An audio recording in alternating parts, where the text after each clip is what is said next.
to the Gambia. Good evening to you all, my fellow brothers and sisters. I welcome you here once again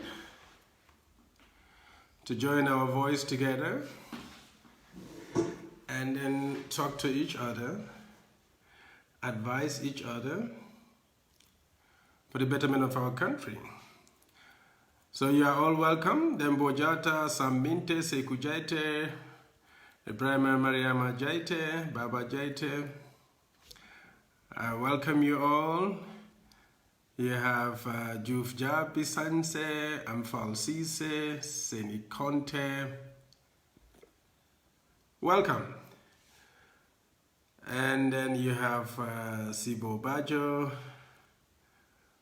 Thank you for joining. Suare, Amadou Suare, my Balde. Thank you very much for joining us.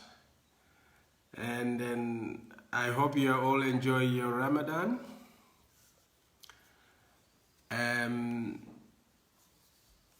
Today here, definitely Ramadan is not so hard because it's raining, the weather is nice, it's not very hot. I'm Falsise. Welcome. Salamu alaikum badingolu. I'll be a kontong. I'll tol nal kontong la. I'll jamundan dimal. Mbafalale. I'll welcome. And mbafalale fanang ala baraka. Aliye la time meng soto pruka join kanjang once again. Pour nga ñoo kacandi na banko kuola pour mensa na banko samba ñaato. Na topico today is the desire for a Gambian child for a better Gambia, a new Gambia. I mean, as Nyanjai always says, a new Gambia needs a new Gambian, which I agree. But ngaji ki na diamo be kelamenti wala mnyinti komenka diamo dati menna to wati ninga al tentu nga ala tentu nka bojiyele nkana puruka president wa yamari kanna yamarol diala yamari lalol babul le jamal but to fana responsibility na duty lem to give the president our piece of advice. Na advice be kelamenti wala mnyinti ko bi ngaji ki president ba realize le ko near the trends of news the last 2 weeks or given I think abe koila mala kaje komenko the Gambian child wants to have a new Gambia and they want to be a new Gambian mune atinna ngawo fo wala mnyinti ko ninga kuolo given last 2 weeks okono abe koila president mala komengo hani Mohamed Manjanna case wonyenta koin la president mala ko ntolu Gambia nolu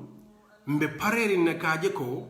na banko la nyanto banko dingol la nyanto banko la nyanto banko hadama dingol la nyanto mu menti ngasoto anyanta iden la komengo ntolu Gambia dingol be pareri na sa en kaje komengo business as usual wo tekela kotenke anyanta iden la komengo ntolu Gambia dingolo di new Gambian wo lafitale kaje komengo Gambia la nafulo Gambia la resources Gambia la soto fengo ferendindi abe ke Gambia kunna pour Gambia sa fan soto Gambia se develop pour Gambia dingolo ka borim menke kabiri sa fo sanji jelu commando ibe borim ne be tubabu du karobe la kata Greece nyol Angleterre nyol China Europe America everywhere dalilo min yatin nan ka bonna banko kan katawol so lafita wo dalil klin wala le fana ya soto na banko kan puruntolu dingol ninna mamaringol nim mumuringol wol sa sabatin na bankol kan yela hormoni la bunya soto la banko kan ita fa balu kono kata fa Libya ni Italy tema o Morocco ni Spain tema ndol Gambia dingol ni Mohamed Manjanna case ni jibe baaji la komen ko Gambia Mr President nyantal nako Gambia pareta le Gambia dingo parela kaaje ko ndolu mam pare ko tan kata China e kam bayna bungul kon man pare ko tan ka kata China ka ikambay na hotel kono ikambay restaurant man pare ko tan ka fo ko men ko be tambila lo nin tambila dawda ite fema friend jibe na fom fateo. I think president nyanda because niya Muhammad Manjana case jibe kabari Muhammad Manjam bondita and Muhammad Manjan nata to the news Fatu network ya interview mo wuli nanu men siyata wata ya jiben pa modu bojan na in network ya interview mo wuli nanu men siyata wata ya jiben ker fatu ya interview men siyata mimina fata mo wuli sabata a jiben by the people for the people ya interview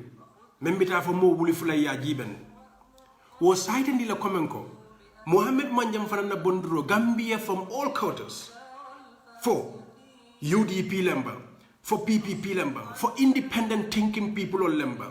for any type of people in the country from different sets of life. Fintita nanka Muhammad Manjan ka tentu ka jayi. Wayai the president le komenko.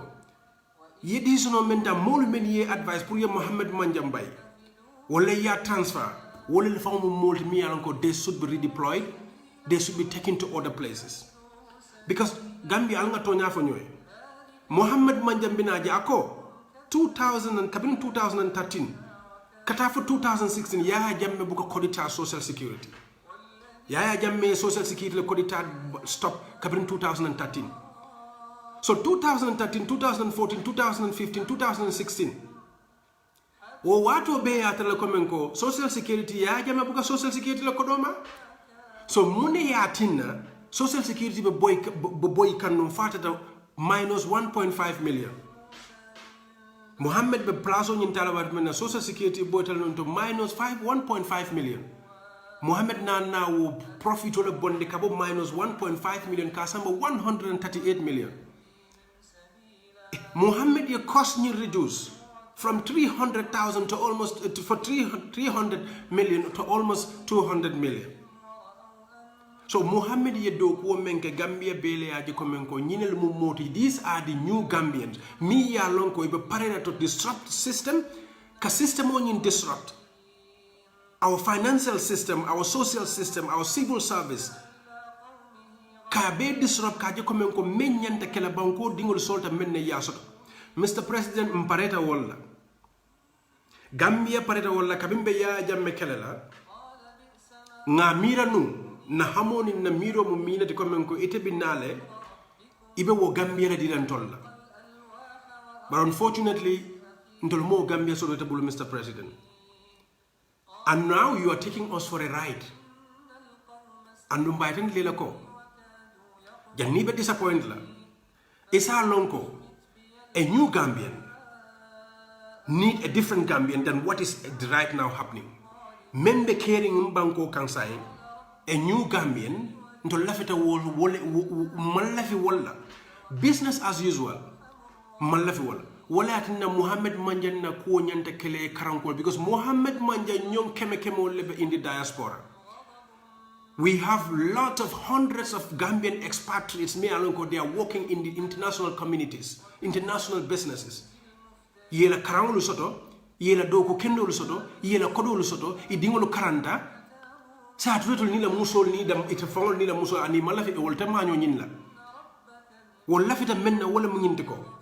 ibe mur la back to the Gambia anyo Muhammad Manje ñon keme le mi ala ko be mur la back to Gambia ka sacrifice ka je ko men ko mbitaje le because dul mon sola fenna ba wo new Gambian this expatriates mi ala ko be fayr siar Gambia dunya kon yela do taradula kendol sodul yela moto kendol sodul isa baluno le sanji tango banko kay mantra do kula ni man sola man sakunda la butut la so wolusina no le ko Muhammad Manje yake nyame Muhammad Manje man sola hani buduto la Gambia government Muhammad Manje was an expatriate for more than 70 years ndolo nga non no expatriate so kata live to Europe kono nyame e ka live ni Europe kono dunia bankol kono nyame andi ka jomen nga wolu jele andi ngol so Muhammad man need fenna barako ndimu Gambia no ret nim murta Gambia ni na banko sola tan o rom partal pour ka doko kenna banko o doko wabe wala e ka foy ko Muhammad Manje mo oppositionality hey it doesn't matter for the opposition whether you are opposition or you have it doesn't your political philosophy should not matter your tribe should not matter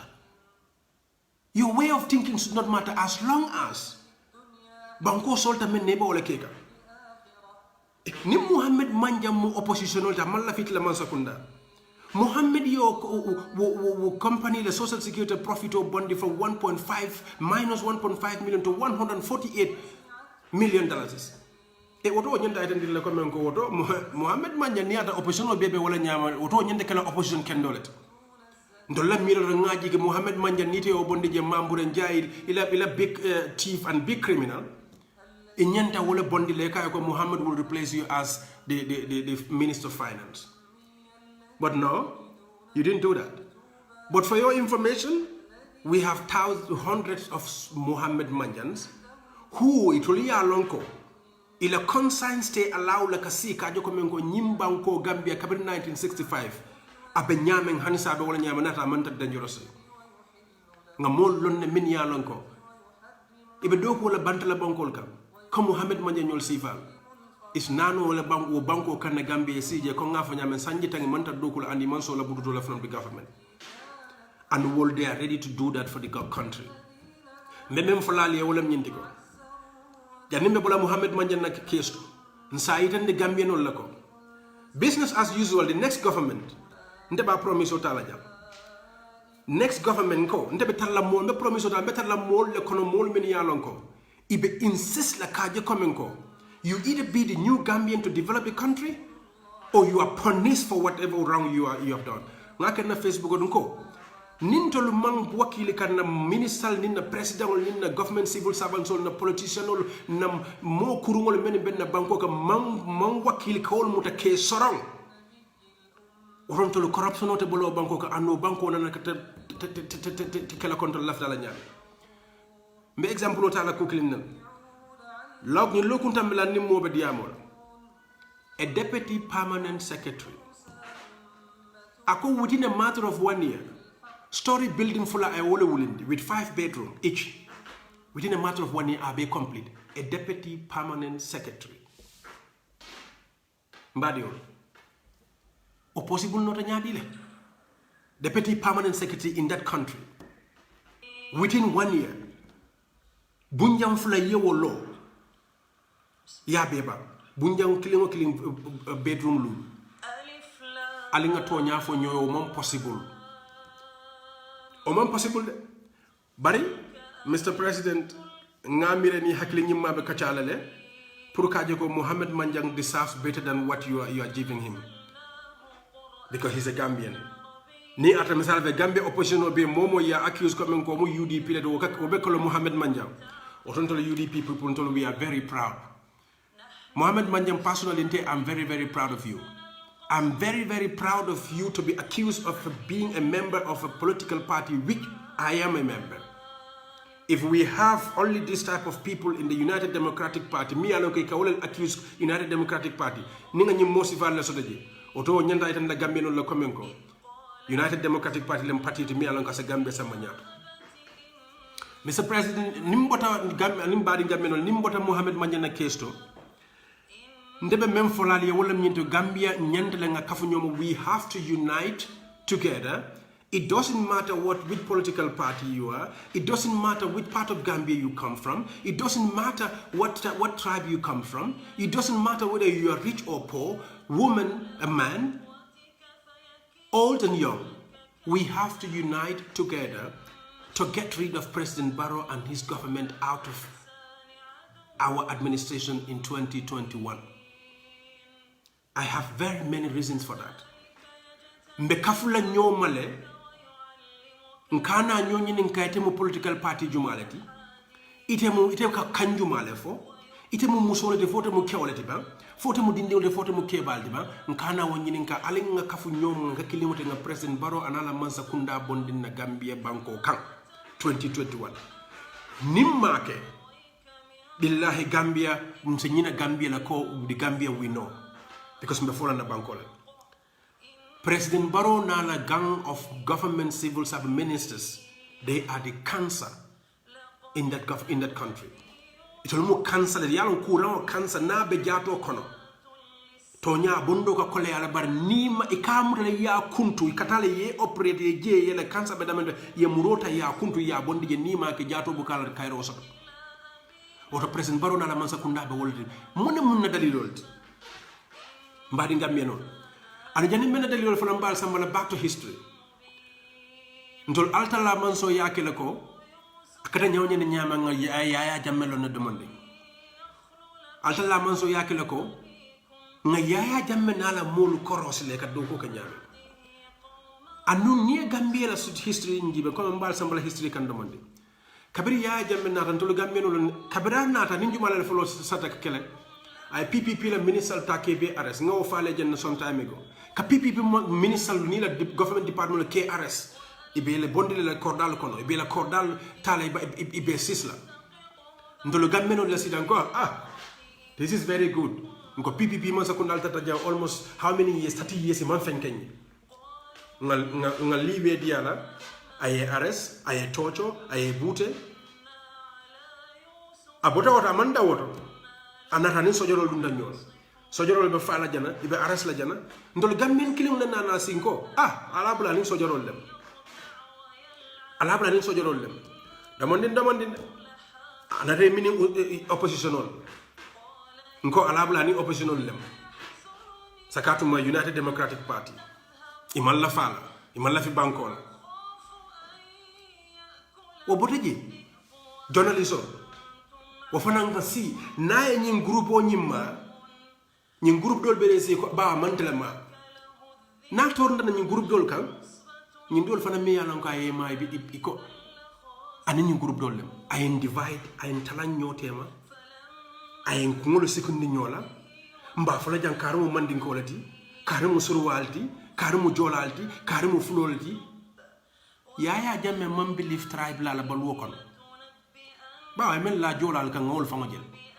jolal men yalon ka boto jolal men ka ta fam mu jolal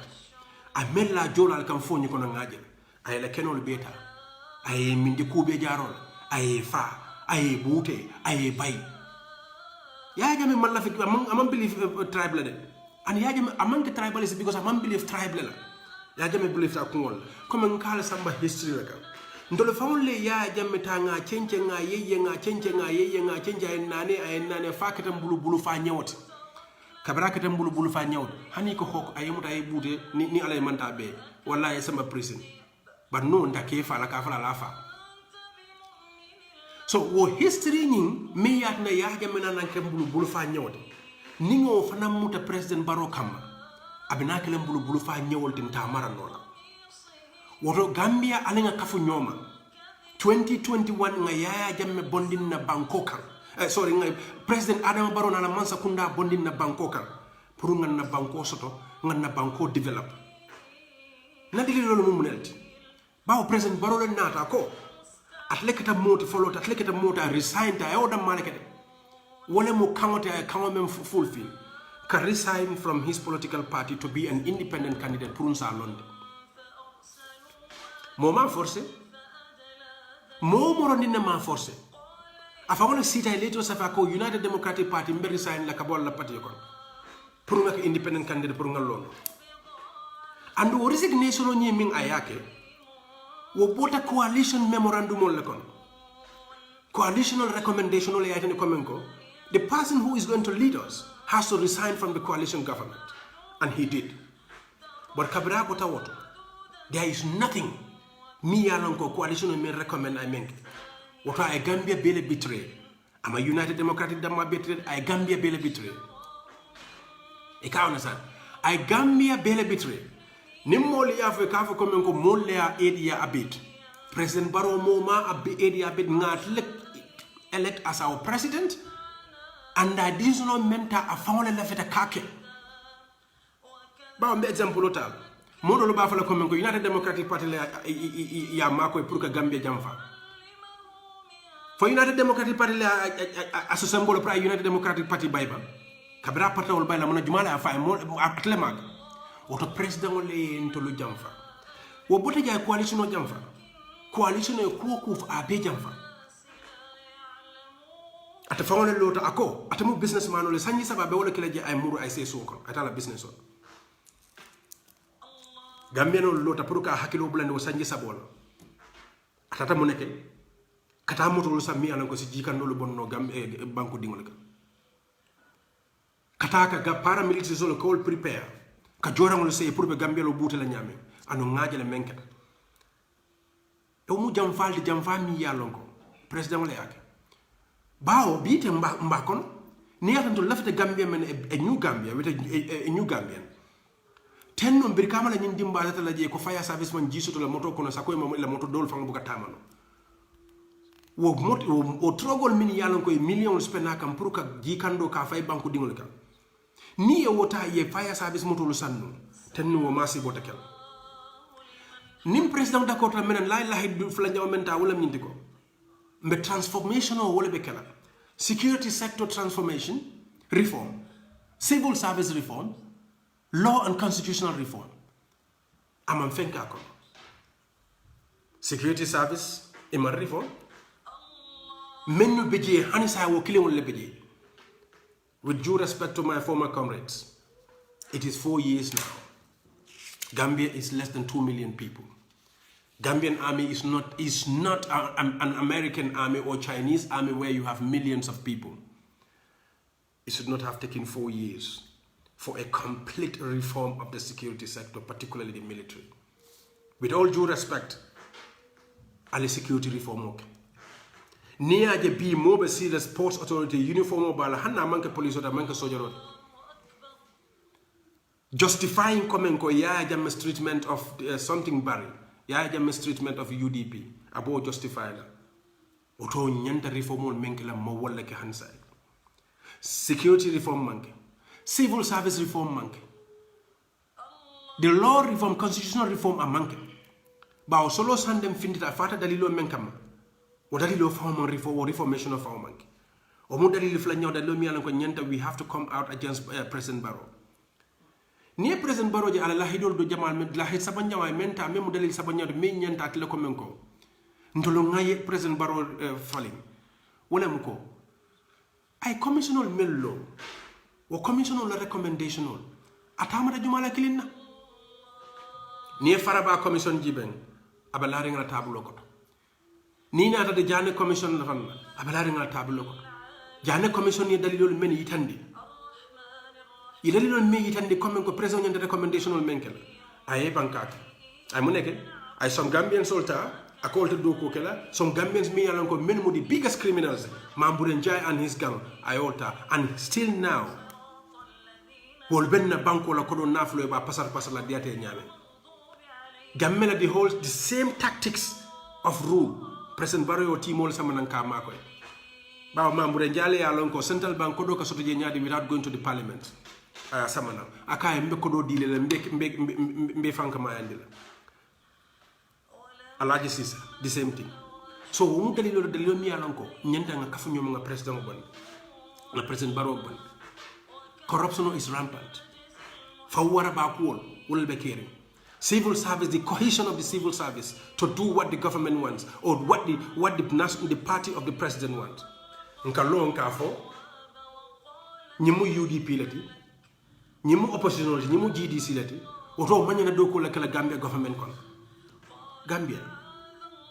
mune mun na problème oti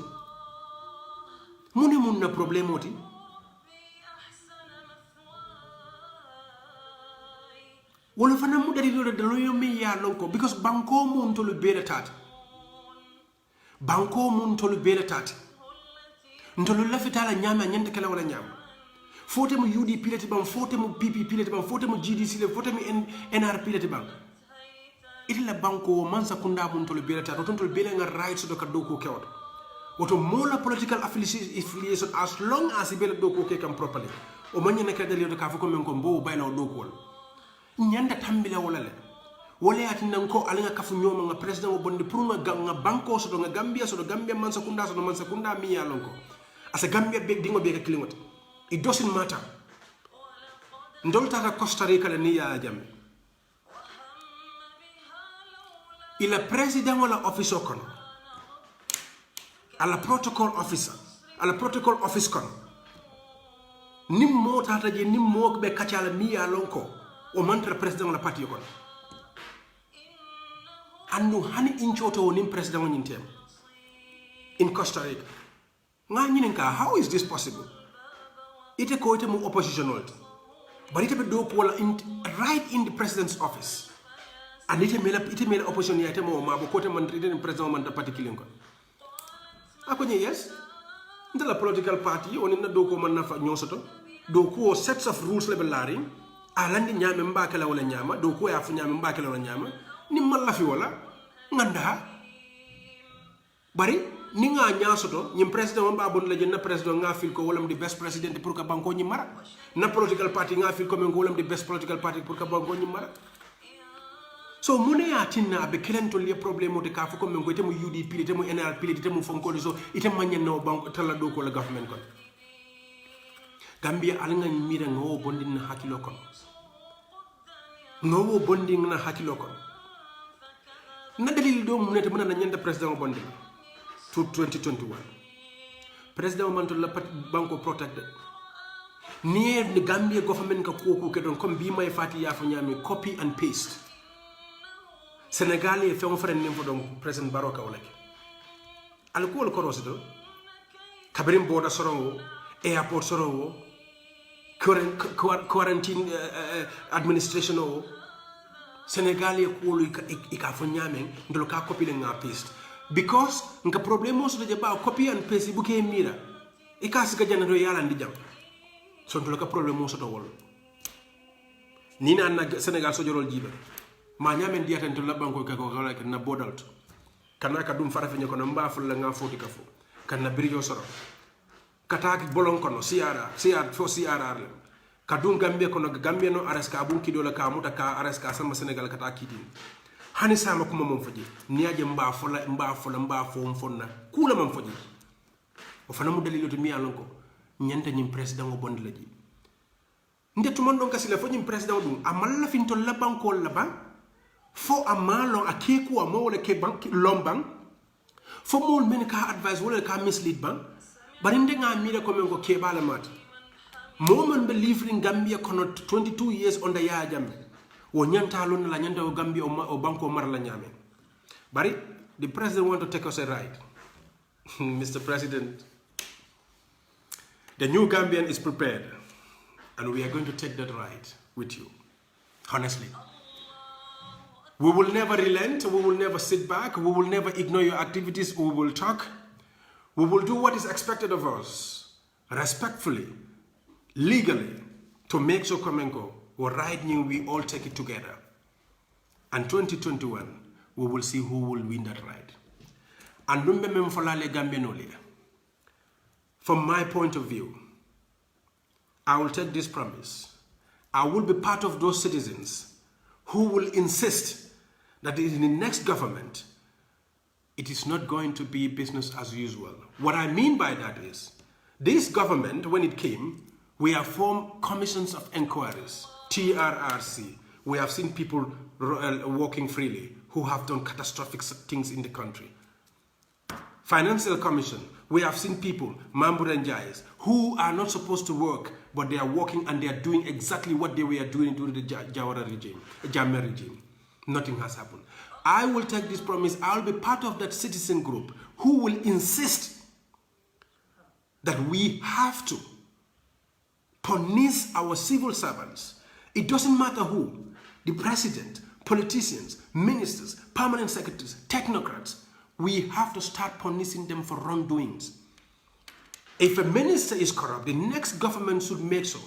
proper investigations are done. And those investigations are all weaponized. Nkafula always. Or investigation or the commissions for the next government should all be weaponized. It is not going to be business as usual. Okay, let's come together, let's reconcile. We are one Gambian, we are one people. They go. The next government, the civil servant, the ministers and the politicians will do exactly what this government has done. If we don't put strict recommendations for punishment, nimman si ngai rendi komenko niya sunya roke man sakunda kono nyantale ye muta ye sorong ye samba prison ninna president wonata president mi ya lon ko afuare male nata be bola man sa yala kata million niat nyanta lon na lo kata million niat nyaadi la o be nyanda kisi la anu manyana dana kisi wo president nyanda murala la e sorong bawo ni molta da sele kunda masor ni fonni kewta da sele kunda masor e television o sunya wala mola wala to bonda ko ika buti le foy la fala ya muta nallo kide ya muta ya samba police ya samba kide la kata president mune atina president bi na mi ya lonko president men nata foire mala nata within 5 years wake a millionaire president baro nata janna president baro man rich man amam fen soto na ye fen soto non kabira bi na be office o men ko no mol be wonata lo jel billahi wallahi hanin dingol office o le bo office o nyaam it wayna na lo within a matter of 4 years president ka lo mo le television o nyata ka fa nimbo de president yala nin tele julo mantra Gambia government julo te talante woyo wer min fan la ko wer ayo wer min tole fonse president mo la nga kisi na boyta nga soro na minister bi nga Amat Ba mo la kate ko nga men read ko akate ko da Sudan Senegal kabisa for 2000 that doesn't take us anywhere man sa madula nga lon ne minister min yalon ko ye ko dalu sang Senegal ila ko dal be min tole adressol be min tole ye sanjel la mo li yewol lon ne next government ba kisi la le itla salary te nyanda jelle soto no la itla all of your career as a minister 5 years ago ite ka tamol benikete padiye mo le jelle soto ni te wuli tan ne soto ta ko da soto wuli kemelul o wuli kemenano yabo ni damente bole folantole ni ma fo non tolle properly mbe mutala mbe soron Gambia citizen nyanta kafula nyoma nyanta nyine kala kaaju komen ko the next government membina momoro nimbe wo mans nyim masakunda koto kono mba bele kisikisa nata dan na kisikisi rodron bawo nimme soron nimme samba prisonol to mi la ko dala busi bulu ning government men kana ko don fo UDP government fo doy government fo juma government nem o mo unscrupulous people men be tan la jey ba wo the same thing e ba wala kala because be même fo la wala nyinti ko ni masakunda bote je ke da hada to bawo sign president barola molu quand même volum nyindiko this man will not win in 2021 so nanjel suñu wala alinga na walata alinga na saya nyinta this is exactly what they are saying, Mr. President. We are hearing it. Yaya Jame bita election waterman 2016 na bita election waterman. There are ministers me along ko people talked with them on telephone ikafula outside comment ko nyimbe boylal nyintenye election win. But Nina Narasi cabinet room the number one psychophants. What anymore but this is exactly what they are saying about you. Mol membe dara di mamrun jay na la nyin gawo mol. Ika mem fo wala nyimtiko. Nal mal law saya nyinta. Al tamu men nal mata 2021 atul ni misala because this man is not going to win. They are saying it. If you don't know, we know it. We are talking with people who are part of your system. Your cabinet ministers are saying it. Some of the people they are saying it. Some of the people call video call at 3 o'clock in the night, they are saying it. We were once in that house, in that compound. We know how it works. We know how things were going. You come and lead that country. 2021 bila Mr. President Ben Nimisala.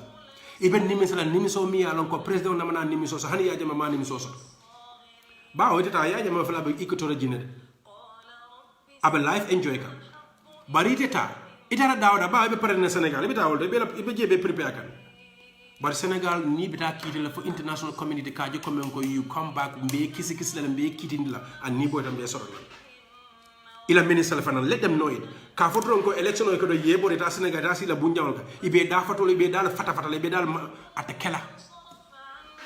Nin new government men na ni mam pare won. People like us ndataji and we will advocate with the citizens. No bota je minana damento wolam nyindiko.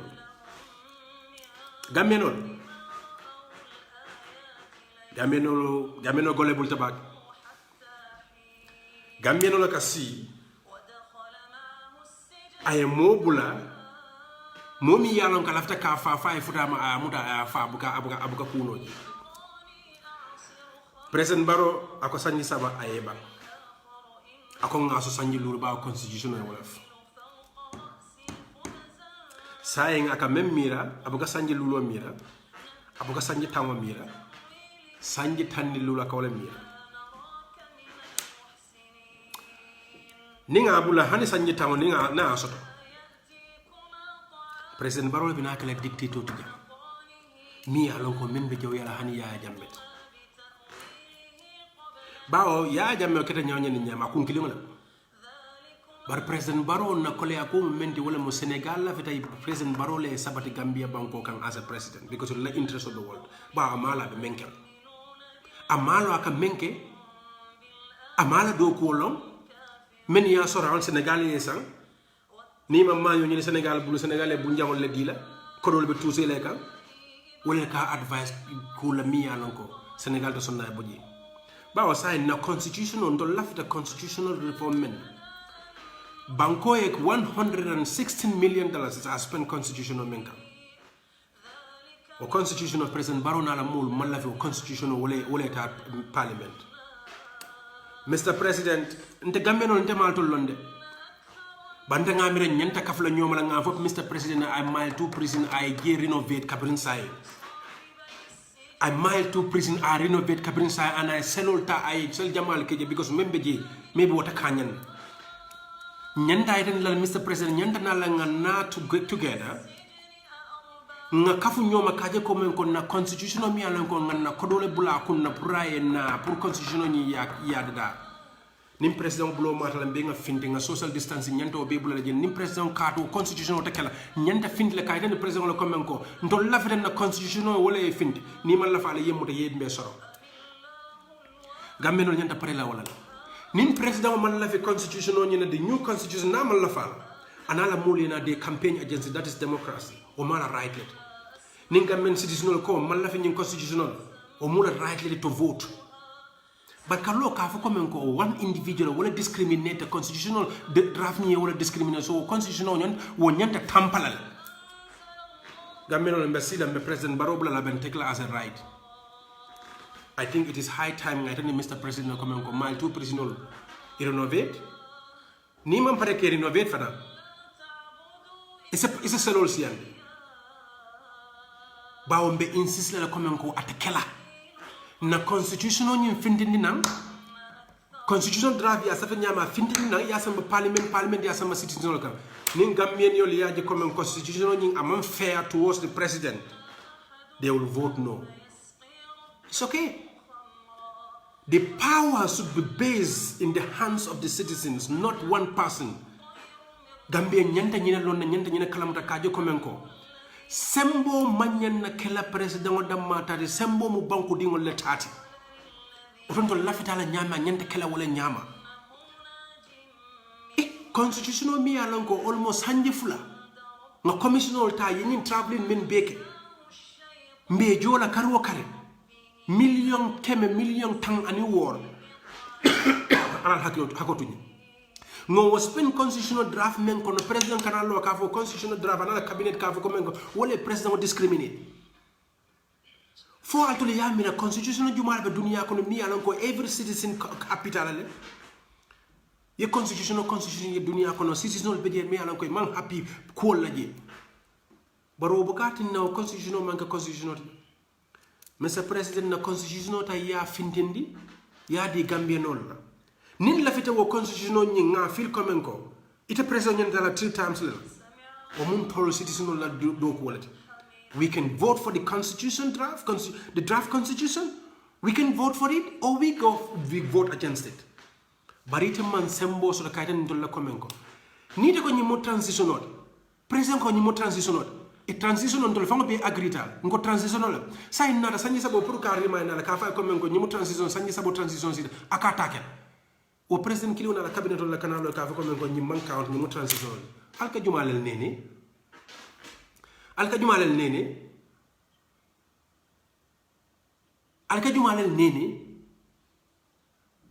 Mr. President ni la cabinet mam fen soto be même folé afo ale fatanto la constitution bi kon to lo pasite la mansa kunda la sai ba corruption o membe kerin dunia Gambia kon hani nyin covid corruption o jibe Minister of Finance na la gang of criminals ye expenditure men bondina itemized expenditure men ye bondina hani follow mi ya lon ko he doesn't know nothing about finance and accounting bookkeeping nay wol juda balna ko man ko ñun mo criminal balance atuluko iko ye $3 million more than $3 million ye wole jo pour que badala hotel park hotel $3 million ye nana mur ko tenga about $14 million ye wole jo pour domorol nim fanglo pour mol men ye quarantine mbadi wolo quarantine ka ke 14 days let 14 days ñun ye mol men quarantine am mo kemenano si niye badala park hotel jibentro momen quarantine tawta man hani mo taworosi iko yewol jo $3 million la anina na mur ko tengo 14 million iko wol la balwo mo be fanan kon o mu duplication wol fanglete secondly ni o molta ya divide yo kodo mente ya yo kodo men spend wo kunna ibajele ko hadama dingo kono $2,000 to $3,000 ye wole jo pour kilo ila domoro mantra men ko alka jumalal nene ye hotel jo $2,000 to $3,000 a day wo joni kono kodo nyi man dela baluo mantra o kono bawo ko $14 million ye wala fanan spend pour baluo Gambian non ñin ko jumalal nene binga Mr. Jawara jele Honorable Jawara jele ako iko hand sanitizer $1.3 million ye wala spend dibito dole video la fama hand sanitizer so at the fama mention hand sanitizer 19 pieces I wala so boketol men yalon ko asekeno $200 maybe bitawla kala $2,000 let kan na kodo ta ka siti la bakul non ka kodo ka tla nyote hand sanitizer 1.3 million albe moto sanna 12 million albe moto sanna $4 million fire service mo moto soto birkama maso be bina jane Mr. President moto men be fire service le engineer fa man tamata journalist nak alla do ko sitalma bawo gamme journalist no ko kuklin fanan ko sala ko don fonsal tentu albe do ko menna alka do ko kendo bar do ko bala balba bawo nin minister of finance in list of expenditure bonde ako ye hand sanitizer sanna and ye distribute to all the health centers and all the border entry points alkana dan question in the malade al nyanta make sure le komen go you go to all those border entry points ya jiben ñun ye covid-19 na expenditure ye mum fem personnel sang pour wo border entry sold wo bucket sold ye sijulol menu sang bul kuran safunol hand sanitizer al nyanta tal every hospital in the country every health center in the country every border entry point ale futaje aliya be investigate aliya be record aliya so na le ministre ñinin ka ko ñi million kilin dollars keme wuli keme saba nga san han sanitizer nga sama ndula karnet nga sama ndula karnet also evidence of nga bonda aliya fa ko men ko ndol dana base entry point la bari woto hani bucket kilin fa man draji bar nal ko albe sile don comme bi alkata minister of tourism be sitting ala office ko telling us bull craps try to call game smart nka fo wala janni be minister tale ba nyinin kala men ka investigate le dalil ya besoto le bulo kono ya evidential besoto bulo kono ni sita ye minister nyinin ka naka be fayla nyamo kono ya la bo sabana ya sama ka non danja kana ta nyamo kono because ikani mem fo ni kunta ya health center nta fa wala tata ji ika wala fayta ndal nta fa wala tata ji ngani nit ne taraji adunga mentara je wota tambila hani wuli fulo la sako dala se wulita albe wala kala the members of parliament at this point basidi jata kumandila ya kumba jeta tuman jaye majority leader atol lebe the finance subcommittee kono and the minority leader minister of finance kanal to layer alkana song inin kaito ina kafu komenko 1 million damoro 2 million motol 13 million isanso hani ale nyanta wulla kabrin sayne kaje ko the itemized list fewol membe sa niko hand sanitizer nga boketol le sang nga safunol le sang nga detolol le sang wol be nyanta list down na lalia besu na list down andal nyanta risto besot la nalia risto beso no aliya sandamentol be batallo risto konon aleta fo moliya al niesiya kata aliya itani la komen ko niye wuliya fo the Supreme Court be investigation of formula and mo moron niye wuliya fo be soron na press no kono e be samala kitu la be soron al kana dan komen dia modron na de accountability manka dia modron. Thank you very much this member of parliament nga menu kumana al the good job that you are doing barin se meiten dal la wolam nyindiko ikafu ko men ko nga ñina spend pour domorol quarantine mol men be quarantine la balwol al canada wala yow balwolu sam mintole o manolu santa mintole tulolu santa mintole murla bawo may fati ya fala ko atabe quarantine damina tilo kono domor kilinda ko so biko sunkaro kono lem but hani sunkaro kono amanya de kala domor kilimti ko domor wati kilim fa sunkaro kono tol biko sur sunkaro kono nyenta sur le nyenta sungotela so nit lo ko domor wati kilin do may fati ko domor wati klika wala domor kilin do ka wala so ti lokon fo be sunni fo mantra sunni domor kilin do san kilin do ka wala so ikana na mur ko tangi ko yo badala pagle jo millions of dollars isla yena na mur ko tangi you spend millions of dollars pour la baluo mol men be quarantine na je woto de members of parliament mbale danila aliye wuli aliye lo nale mallo aliye ndema na bankonta soto no la munantulu men kadiya mu jang nga haaju dolle soto nyanda menu kala nga kurol le soto nyanda menu kala annun tolo alhamdulillah rabbil alamin ndol man dara bata kono de men be sirin tubabu du wol man dara bata kono de ndol kanyin diamo men be kan ka diamo ka pour bankole kandu ngaaji le komen ko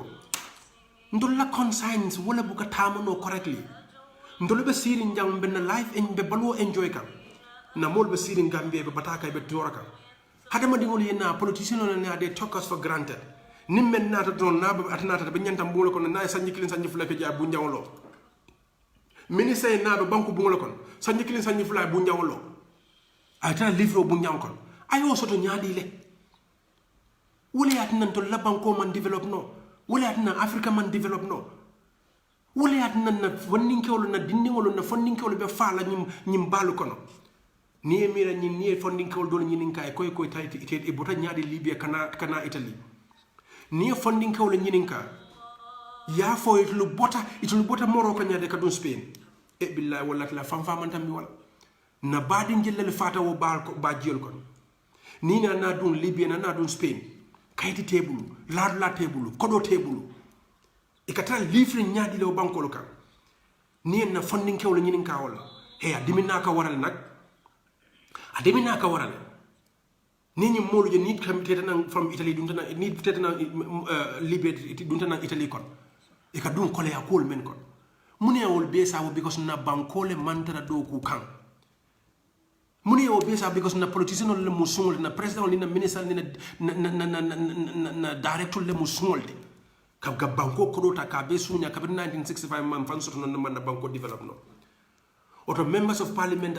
it is incumbent upon you people to make sure that the proper oversight is done. And the proper oversight should not be only limited to talking. You are doing a good job, we know, but step by step. Just like what Mr. Jawara, this member of parliament, Sana Jawara said. And you have to make sure the itemized items are all listed down, the proofs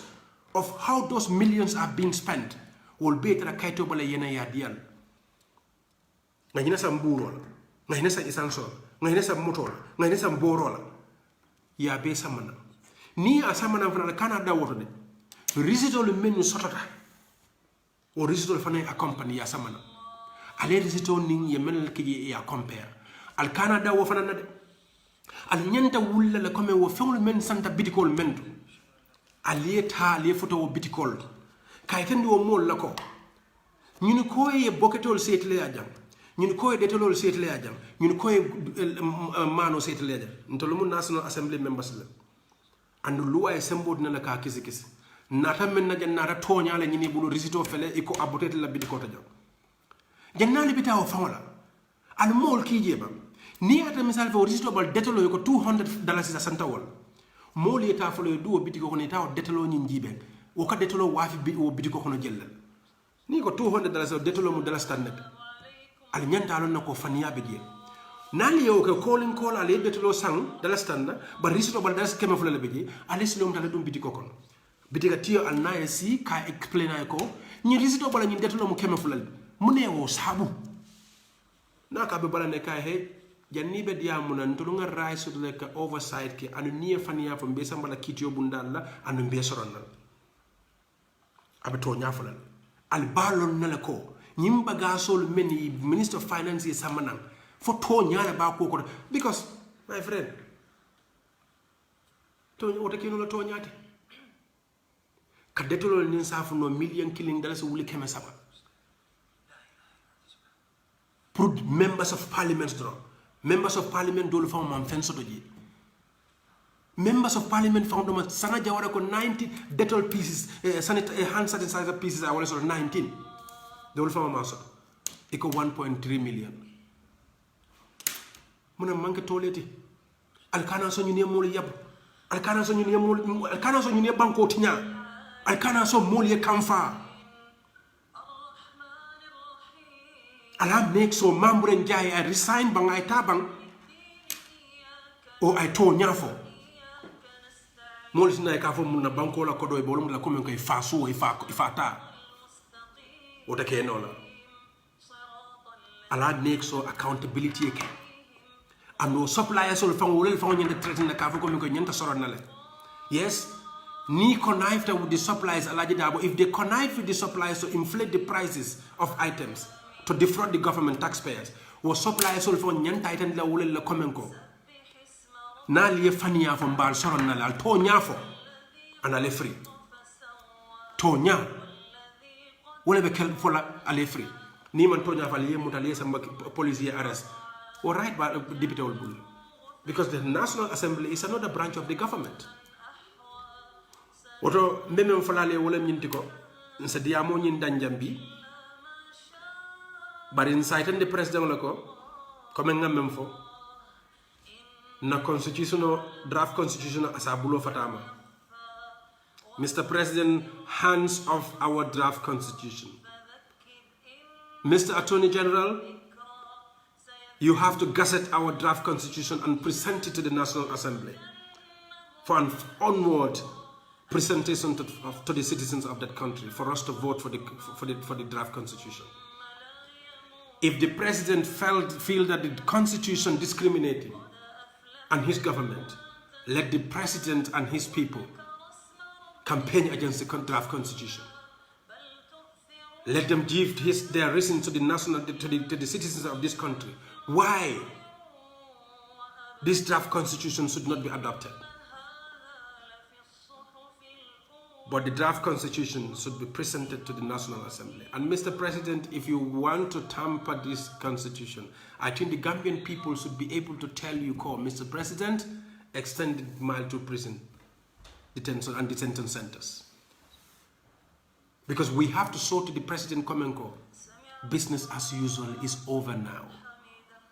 We will not accept it. Gambian nimam pare wala nimma itende President wala Komenko. Business as usual at Kela. They will continue misusing our funds. They will continue enriching themselves. Ebetela sunya rodonela. Alinga wuli, alinga diamu, alinga kafunyom nga kakilingoti nga President Barona la masakunda bondiji nga anoda masakunda soda. Anu nyanta parela la fana nyi masakunda dome mfama be fana mina nga itendi la komenko. You either do it like the citizens want, or we come after you. Never against Ibo Bajo.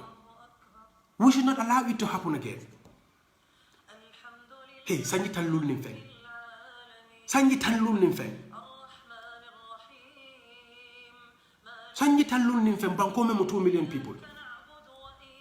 Wala man develop no. Alkomu. Mbatula wala nyam. Na funding kol be fall. Left, right, and center. Kabriye bankota. European Union $1 million mendi pour funding kol. Yake monet. Yake monet. Funding ko le mun nafa la sotoji. Iman nafa dara sotoji. Ya betlant la nyote. Ani hani sabe batlant la nyote. Alko nga singa nyaka singe jibe. Atekela. ali wuli anu diaspora do ko balto lebulde diaspora do ko bento lebul bawa president control mu kido judo sama toilet but Mr. President, we are ready for you mbe parere ne bawo ite malonko diaspora le fanka dictator sponsor bawo munat na ngawofo ndol lega kodo ki jen karwo kare benna badiwol benna badiwol balundi la karwo kare kodo be kila pour e be balula men bar nata ta fol la bon la mam kunta man taf mbe sile le nawo badiwol mbe sile le kare fula kare saba hani burdon ta kila ngaji be ninga menol be kala nyame. Every person in this diaspora is sending minimum $100 to his families. Koda yalon wo banko kan diaspora be kodo dundi kanji. In diaspora be kodo dundi kanji. You are telling me coming ko you spend 14 million pour quarantine people ke balundi. Whilst my party is telling us that daily in the month of Ramadan only one meal they get. Whether you are fasting or you are not fasting. Today he said it. Don't take it from our word. Today he said it. One meal a day, whether you are fasting or not. And that 14 million you spent on feeding food and food accessories, we are expecting that come and go Badala Park with these $3 million. Food is inclusive. Because you cannot pay a hotel $2,000 to $3,000 a day, excluding food. But I leave that to the National Assembly to really investigate and so that accountability yake. Mbe diamo dan na janneto mba falali ala baraka ali wato men soto pour kala la moy nyola pour nga nyoso hakilo la ko nyi mun to letati banko mun to letati to leddentala ntolle mo kilingoldi ntolle mo baadi kilim fa kilingoldi ntolle ka nyo fudu ntolle kata nyola kulli lan kata nyola baadi lan kata nyola kairol nin korol ni o banko development to fawol lele ni aje mbe kumbola fondinkol be kumbola banko le man develop ni aje Gambia kabri sa fot sanji jele tan jele mbe bori na dunia be kono Gambia la man develop.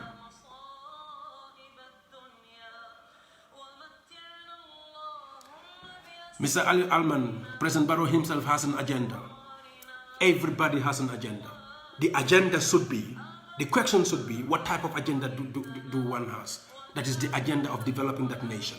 President Barrow has an agenda. Didn't you see? He said the draft constitution discriminates him, he and his cabinet. So don't tell me that my party has an agenda. Even you have an agenda. You have an agenda, you, Mr. Ali Alman. Maudo achu nga diamo nyim bande be diamo nyim kumpaja malla fi yamma diamo la ngada diamo nyim bande mawdo nga bula wanyam num tam be tella ya tanko njala mbe benna wol ni te be krimba so dal tanko njala la ti alon kam mbe parero kam mina Gambia ta nini lockdown obo te mina Gambia mbe benna tanko njala ni te be krimba so tala wol kanan diamo ndi yama ba al nga duwa nyoye ala ha ko tunya nyemu o fanamu President Barrow la spokesperson dole di bari problem tala ndol nga nyolon nda male nyolon nsa duwa nyoye nga diamo nyin tujang nga diamo nyin kumfaja nga fo bi altala manso yen so sembo men na nin jata kende amen na kabunna last diamo la kana bi diamo to ayo sembo men dinna anu jata kende alawo mari alama ale continue ay so wo fanana pour next time pour nga benjam ko tanke comme nga fo nyame ni altala monso sonda en so jata kende ala si mayala mbe diamo be continuer la kake mbe continuer ka diamo ke anunta ndendela mbe diamo la le bawo nkake men kama amanke ko nte so da fenne la Gambia